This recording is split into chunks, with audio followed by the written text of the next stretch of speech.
বিকেলে নাস্তার সাথে মেয়োনিজ কিন্তু ছোট বড় সবাই পছন্দ করে থাকে। আসসালামু আলাইকুম everyone, welcome back to my channel. আজকে আমি শেয়ার করব মেয়োনিজ রেসিপি। চলো রেসিপিটি দেখে নিই। আমি মেয়োনিজ তৈরির জন্য এখানে 2টি ডিম, গোলমরিচ, লবণ, চিনি, 2 পিস লেবু, ভিনেগার ও 1 কাপ তেল নিয়েছি। অনেকেই মনে করে থাকে মেয়োনিজ বানাতে খুব বেশি খরচ হয়, কিন্তু কম খরচেই মেয়োনিজটি বানানো যায়। এখন আমি একটি মিক্সিং জার নিয়ে এতে 2টি ডিম ভেঙে দিব। আমি 2টি ডিমে মেয়োনিজ করব, তাই সেই অনুযায়ী সব উপাদান নিয়েছি।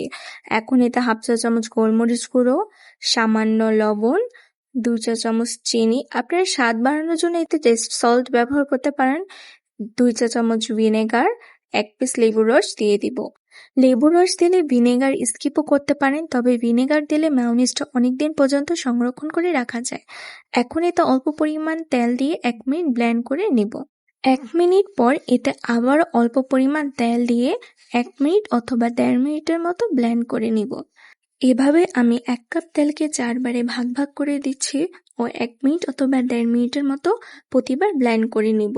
তাহলে মেয়োনিজটা একদম পারফেক্টভাবে হয়ে যাবে। আমি 2টো ডিমের জন্য 1 কাপ তেল নিয়েছি। আপনারা 3 বা 4টি ডিমের মেয়োনিজ তৈরি করলে সেক্ষেত্রে তেলের পরিমাণ বাড়িয়ে দিতে হবে।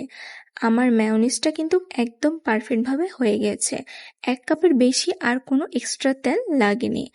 এখন একটি বাটিতে বেড়ে নিব।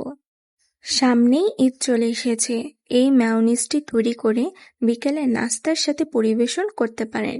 মেয়োনিজটি সবাই খেয়ে খুবই প্রশংসা করবে। খুব কম সময় ও ঘরে বসেই এই মেয়োনিজটি তৈরি করে নিতে পারেন। আর এই মেয়োনিজের ঘনত্ব কিন্তু একদম পারফেক্টভাবে হয়ে এসেছে। আমার ভিডিওটি যদি আপনাদের কাছে ভালো লাগে থাকে তাহলে অবশ্যই চ্যানেলটি সাবস্ক্রাইব করে পাশে থাকবেন ও লাইক, শেয়ার, কমেন্ট করতে ভুলবেন না।